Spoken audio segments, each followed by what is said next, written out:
Welcome to ERPR. We're on to the last section that you need to know. It's task 4, and this is what it looks like. The research proposal, the entire proposal has to be submitted now. So you have to start with your title, your topic, your background, your research problem, your relevance and motivation, the question, the objectives. Remember, you don't have aims or hypotheses. They are all objectives. There have been changes made there, so go and have a look. Your theory, your literature review, the conceptualization, those key words that you had, your research design, your paradigm. Design is qualitative, paradigm is interpretive. You've done the population, the sampling method, your data collection, your questionnaire, and your data analysis method. You've put all of that information in. You need to put it in again for the final submission and go and make the changes. And then you also have to include trustworthiness, and not validity or reliability. Yours is about trustworthiness. It's on in chapter 17. It's on page 258, 259. Trustworthiness is about the credibility, transferability, dependability, and confirmability. You need to explain each of those items, give a definition, and then what will make your research proposal trustworthy. And it's normally because you have gone in depth and it's very narrow and it's very contextual. And that's what makes it trustworthy. The ethical considerations that you've got is the interaction with your participants. It's about looking at the research design and the method employed, looking at your final consideration for all the research participants for inclusion, and any ethical considerations you've had. So remember here that you are being sensitive to your participants. You've got participants. You're going to make sure that they have given you their informed consent. It's in chapter 18 of the textbook that when you are collecting data, you're dealing with sensitive information. So you are not going to use their actual names. You're going to give them pseudonyms. Pseudonyms are pretend names that they can use. You are not providing incentives. You can't bribe them. This is sensitive information. It's going to be confidential. All the recordings and the transcripts will be locked away, made sure that no one can reach them. There's no deception. There's no falsifying of the information. It's going to be a true representation of what your participants have said in their interviews, and that you are sensitive to the fact that they are volunteering for this or they're participating voluntarily. So at any time they can withdraw their consent, they can leave the study, they don't have to continue with it. So all of those elements are what you are describing here. If you're dealing with children, you might, especially if it's a sensitive issue like bullying or a child-headed homes, you might put in the ethical consideration here that you have a social worker or a psychologist on hand to help should there be any trauma that the children experience by reliving it through the interview. Okay, the possible limitations. Here we are just going to say that really because it's contextual, that might provide some limits, and the fact that we are in a qualitative design, and we only have access to a few participants, so 5 or 6 participants, and that is what makes our study a little bit limiting. We don't usually have constraints such as budget because we don't actually try to use any funding or money to do the research. So that would not be a limitation for us. But yeah, I think just access to a wider range of people and time. Time would also be a limit for us because we are in a cross-sectional study and therefore we are limited to an hour or 2 of interviews. Okay, the anticipated contribution.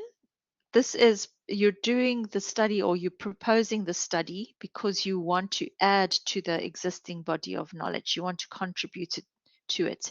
You are looking at it from a different perspective and maybe a different context.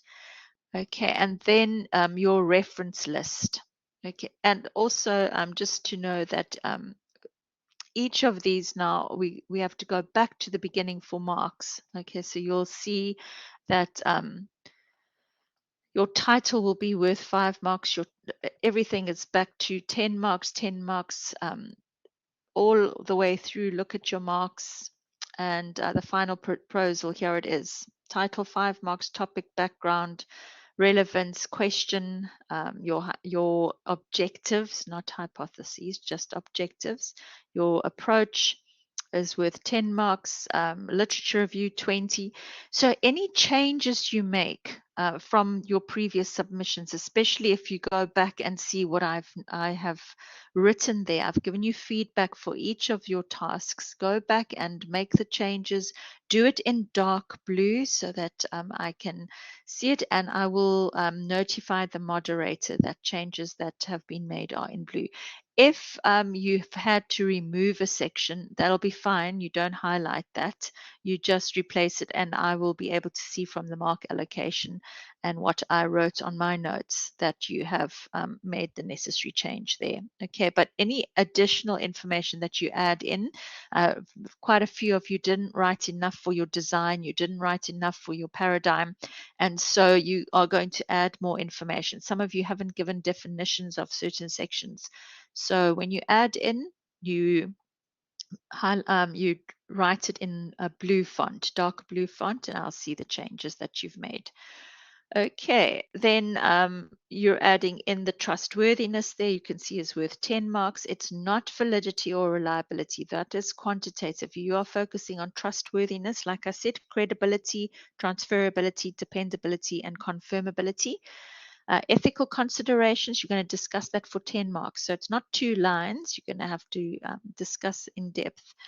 Possible limitations might be a small little section, because hopefully you've overcome those limitations, or you will overcome those limitations if you were to do the study. Remember, this is a proposal, but you are looking at every aspect of the study so that if you were given permission to do it, you would be able to implement it exactly. All right, and then your reference list is 10 marks. You'll see that it is out of 210 marks, this final submission, and it will be converted to a percentage of 100. All right, and yeah, that is the final, and you'll have the rubric, and you can go and have a look at the rubric and make sure that you are on. Okay, just to have a look at an example of what you're doing. Let me just stop sharing there now. If you go onto VC Learn, you will see that I have uploaded this. Remember, there was a new up-to-date version, so you'll see that it's here. The Word document is here. You're just making sure everything is there. You need a table of contents. It's just the page a number where it starts, and then please remember your reference list or bibliography starts on its own new page by itself. And then you start title, topic, and if you haven't already copied and pasted, then you copy and paste here. Please make sure that your title is your own title. Okay, so here, please right at the top, your own title, your own name, your own number, and foundation phase stays with foundation phase. If you're intermediate, you need to change that to intermediate. And then I'm the supervisor, and November 2023. Okay, and we are on the Pietermaritzburg campus. And it's just a proposal, so you can't do the study yet. One day, when you do your honors, you might get permission to do it. But in the meantime, yeah, so then just slot in, make sure you've made your changes, everything lines up so that you're staying with the qualitative, interpretive paradigm, the qualitative design. You've got your population and your sampling. Your sampling is non-probability, it's purposive. Your data collection method, some of you may be doing observations. You're all doing field research, and some will be doing observations. All of you are doing interviews, and yeah, so that's your data collection. A few of you might be doing a case study, and if you're dealing with children, some of you might be doing a focus group.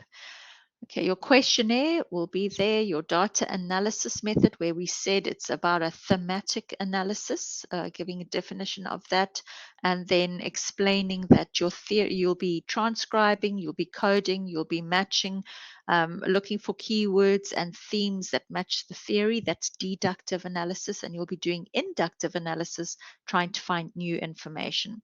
Then you're going to go to trustworthiness and explain those four sections, four elements of trustworthiness: ethical considerations, possible limitations, and then your reference list started on a new page. And then it's done. I'm going to stop sharing there now and wish you well. And yeah, if you've got questions, please email them to me. And hopefully, yeah, you can get this done and put in before the 22nd of November.